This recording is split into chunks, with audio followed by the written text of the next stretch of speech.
आकाशवाणी भोपाल से प्रस्तुत है प्रादेशिक समाचार।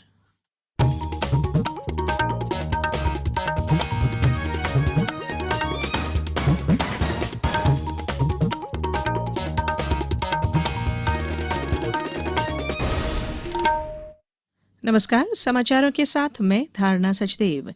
देश कोविड टीकाकरण अभियान के अंतर्गत 150 करोड़ टीके लगाने की दिशा में निरंतर आगे बढ़ रहा है। कोरोना वायरस का नया वेरिएंट मिलने से चिंताएं बढ़ी हैं। आप सभी से हमारी अपील है कि यथाशीघ्र दोनों टीके लगवाएं और अन्य लोगों को भी टीके लगवाने के लिए प्रेरित करें। कृपया 3 सरल उपायों का अवश्य पालन करें। मास्क लगाएं, 2 गज की सुरक्षित दूरी बनाए रखें, हाथ और चेहरा साफ रखें। कोविड से संबंधित किसी भी जानकारी और मार्गदर्शन के लिए राष्ट्रीय हेल्पलाइन नंबर 011-2397-8046 और 1075 पर संपर्क करें। अब इस बुलेटिन के समाचार। सबसे पहले मुख्य समाचार। देश में पात्र आबादी के 50% से अधिक के टीकाकरण की उपलब्धि को प्रधानमंत्री ने सराहा। प्रदेश अमेरिकन इंडियन फाउंडेशन के सहयोग से सीहोर और बैतूल में शुरू हुई 50 बिस्तर की पोर्टेबल हेल्थ केयर यूनिट। राज्यपाल ने कहा, विद्यार्थी समाज में न्यायवान, ज्ञानवान और आदर्श नागरिक के रूप में अपनी पहचान बनाएं। और प्रदेश में पंचायत चुनावों की घोषणा होते ही तैयारियों ने पकड़ा जोर। अब समाचार विस्तार से। देश में पात्र आबादी के 50% से अधिक को अब पूरी तरह से टीका लगा दिया गया है। प्रधानमंत्री नरेंद्र मोदी ने भारत के कोविड टीकाकरण अभियान की इस उपलब्धि पर प्रसन्नता व्यक्त की है। स्वास्थ्य और परिवार कल्याण मंत्री डॉक्टर मनसुख मांडविया के एक ट्वीट के जवाब में श्री मोदी ने कहा कि कोविड-19 के खिलाफ लड़ाई को मजबूत करने के लिए इस गति को बनाए रखना महत्वपूर्ण है। प्रधानमंत्री ने लोगों से मास्क पहनने और सुरक्षित दूरी बनाए रखने सहित अन्य सभी कोविड-19 संबंधित उचित व्यवहार का पालन करने का आग्रह किया। प्रदेश सरकार ने अमेरिकन इंडियन फाउंडेशन के सहयोग से सरकारी स्वास्थ्य सेवाओं में नवाचार करते हुए सीहोर के जिला अस्पताल परिसर में 50 बिस्तर की पोर्टेबल हेल्थ केयर यूनिट की स्थापना की है। मुख्यमंत्री शिवराज सिंह चौहान ने भोपाल में आयोजित प्रदेश स्तरीय समारोह में सीहोर और बैतूल में स्थापित इस यूनिट का वर्चुअल लोकार्पण किया। सीहोर में इसकी लागत 1 करोड़ 37 लाख रुपए आई है। राष्ट्र आज भारत रत्न डॉक्टर भीमराव अंबेडकर के महापरिनिर्वाण दिवस पर उन्हें श्रद्धांजलि अर्पित कर रहा है। राष्ट्र निर्माण में उनके योगदान के प्रति कृतज्ञता व्यक्त करने के लिए प्रदेश में महू सहित कई स्थानों पर कार्यक्रम आयोजित किए गए हैं। मुख्यमंत्री शिवराज सिंह चौहान ने भोपाल में बोर्ड ऑफिस चौराहा स्थित अंबेडकर प्रतिमा पर श्रद्धासुमन अर्पित कर नमन किया। छिंदवाड़ा में स्थानीय स्टेडियम ग्राउंड से एक पद यात्रा निकाली गई। वहीं जिला कांग्रेस अनुसूचित जाति प्रकोष्ठ के सदस्यों ने भी श्रद्धांजलि अर्पित की।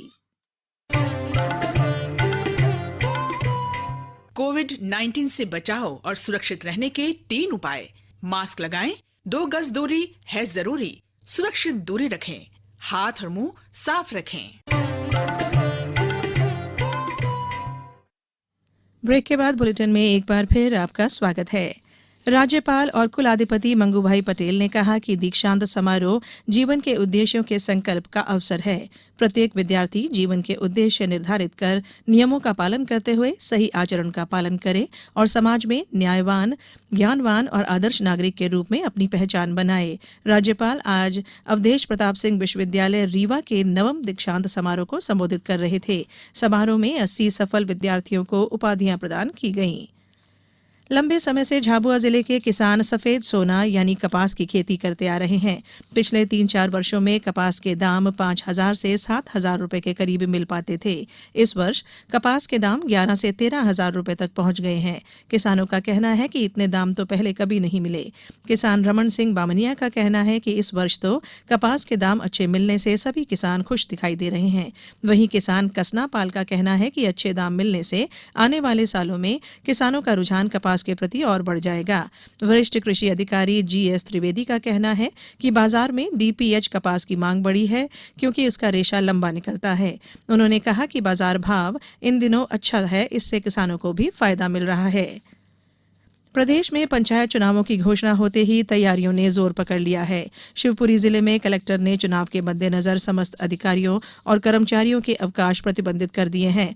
सतना में चुनाव प्रक्रिया पूर्ण होने पर लाउडस्पीकर के उपयोग के लिए संबंधित जनपद पंचायत क्षेत्र के अनुविभागीय दंडाधिकारी को अनुमति देने के लिए अधिकृत किया गया है। बालाघाट में संपत्ति विरूपण अधिनियम के तहत कार्रवाई की जा रही है और शासकीय इमारतों पर लगे पोस्टर बैनरों को हटाया जा रहा है। गुना में कलेक्टर ने निर्वाचन प्रक्रिया के दौरान पारदर्शिता और निष्पक्षता बरतने के निर्देश दिए हैं। अनूपपुर जिले की ग्राम पंचायत वेंकटनगर में मतदाता जागरूकता साइकिल रैली का आयोजन हुआ। खंडवा जिले में कुल 1387 मतदान केंद्र बनाए जाएंगे, जिसमें संवेदनशील केंद्रों की संख्या 334 और अति संवेदनशील केंद्रों की संख्या 177 है। हर साल की तरह इस वर्ष भी कल सशस्त्र सेना झंडा दिवस मनाया जाएगा।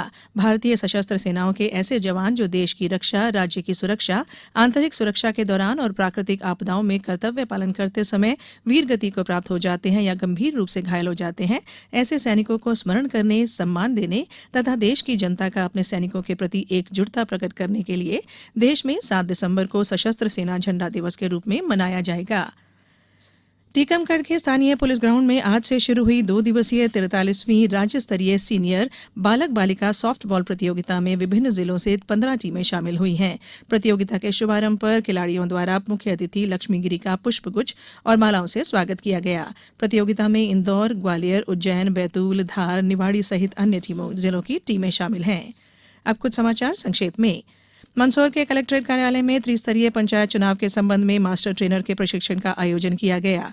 छतरपुर में स्कूल में शौचालय निर्माण कार्य के मूल्यांकन करने के एवज में रिश्वत लेते हुए गिरफ्तार किए गए एक उपयंत्री को 5 साल की सजा सुनाई गई। भारतीय सेना में पदस्थ रहे आगरमालवा जिले के सैनिक बनवारी लाल राठौर का आज उनके गृह गांव दीवानखेड़ी में पूरे सम्मान के साथ अंतिम संस्कार किया गया। सतना जिले में 10 और 11 दिसंबर को वैक्सीनेशन महाअभियान चलाया जाएगा। निवाड़ी जिले के ओरछा में 7 से 9 दिसंबर तक आयोजित होने वाले भगवान राम के पारंपरिक विवाह महोत्सव की व्यापक स्तर पर तैयारियां की जा रही हैं और रतलाम में अंतर्राष्ट्रीय यात्रा से लौटकर जिले में आने वाले व्यक्तियों को क्वारंटाइन किया जाएगा। इस बुलेटिन में फिलहाल इतना ही। बुलेटिन के अंत में एक अपील, हमेशा ध्यान रखें, मास्क और 2 गज की दूरी, हाथ धोना भी है जरूरी। नमस्कार।